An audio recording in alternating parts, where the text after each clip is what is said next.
really common and important question is, how do you make the most out of a special event that comes to your city? Now, every city is going to have its differences in the venue size, but every city is going to have a time where a special event rolls around, whether it's a Super Bowl or if it's just a superstar is coming to town for a concert. So how do you maximize in this? Now, what I want you to know is you're probably not going to do a great job the first time. You may get lucky and get, some celebrity in your car and they're going to give you a fat tip that's just once in a lifetime for a driver. But for most people, you're going to fail a few times. And you're just going to have to be okay with it because you have to get a feel for the concert venue, the sporting event, the layout of how the police basically set up roadblocks and so forth. And so if you want to maximize your earnings on those days, it's going to take time to figure out how it works, okay? So a couple things I would do. I would go make sure you're on a Facebook group and you're going to ask people, hey, when this happened last, whether it's a special event where it's New Year's or, St. Patrick's Day, ask lots of questions. What was a great strategy that you did? What were the places to avoid? All those kinds of things are going to be invaluable to catch you up to speed. Now, some veteran drivers, you're going to just know these things because you've spent time. But if you're new to it, this is a way for you to gain very quickly without actually having to experience that. So that's one really great way to go about it. Another thing to do is think about what are other events that are happening that night. Sometimes an event is located in a place that gets really gridlocked, and so even though it can be high surge, you're in traffic for so long, and the surge may not be even high enough to justify the traffic. Sometimes if you have crazy high surge, like if I had 6 times surge, 8 times surge, and then I don't care if I'm in traffic because I'm collecting those per minute fees, and it's very, very profitable, and I don't mind sitting there and taking a break. But in most cases, when it's just a lower end surge, if it's a gridlock area and you're going to be in traffic for 30 minutes and they're just going down the street to a bar, you're screwed right there. That was a waste of sometimes an hour. And so you want to be very strategic because sometimes there's going to be other smaller events on the other side of town, and all the other drivers, most of the drivers aren't very intentional, they're not very clever, they're not thinking about this, and they're all just going to be camping out in that one super stadium or whatever it is. And there's going to be rides to be had, but there are going to be a huge swarm of these drivers all fighting for these people. So maybe you can go out of your way to be in a place where other people aren't, so that when that event gets out and another event that's smaller is out, there's very few drivers there and you can maximize that pickup.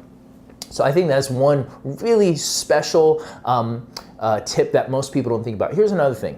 If you are to pick up people and drop them off for this event, I would then turn off your app, drive back to the suburbs, because usually how most cities are is that you're going to have the hot spots, the events right in the center or in the city, and then you're going to have a lot of people coming from the suburbs into the city, right? So out to in. And later on at night, it's going to be in to out.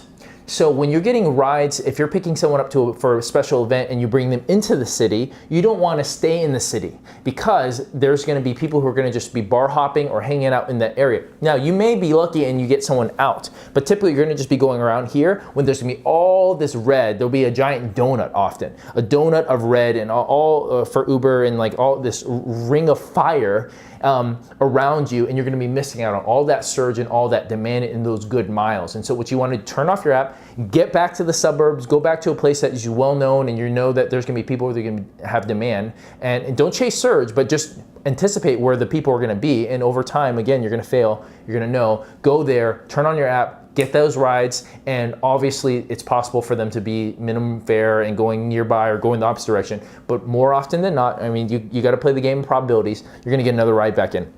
And if you did it early enough in time, sometimes people like getting to a stadium like an hour ahead, you can just keep going back and forth.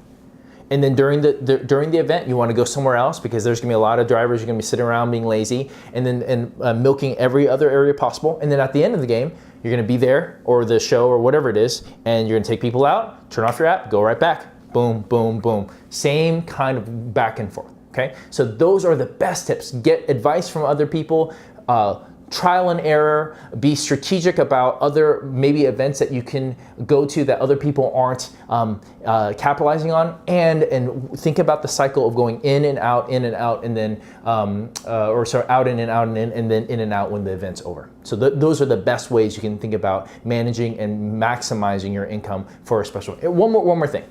if you know a special event's coming up, make sure you take some days off beforehand. So let's say there's a special event or a holiday weekend and it's just gonna be happening every hour. I wouldn't work earlier on that week. Sleep extra, play, hang out with friends, so that you have the stamina to work a 12-hour day or a 16-hour day or work 24 hours within a weekend. Because per hour, you'll make, let's say, $40 an hour, $30 an hour, whatever it is, or for me, in certain circumstances with the Super Bowl, I made $100 an hour. That is more worthwhile in those 24 hours to just kick your butt than working throughout the week and getting equal amount of miles and spreading it out and making $20 an hour, $15 an hour, whatever. So maximize your energy by anticipating those weekend events or whatever those holidays by resting extra, playing with friends, and say, hey, family, I'm not going to be here this weekend. And so build up the family bank, the relational bank with your friends and family during those times, so that you can be AWOL on the weekend and they're okay because you invested in throughout the week. So that's another tip that I think is really people forget, because they work throughout the week because that's their normal rhythm, so that by the end of it, they don't have the energy to be able to pull the double. And because they can't do that, they're missing out on exponentially higher per hour gains.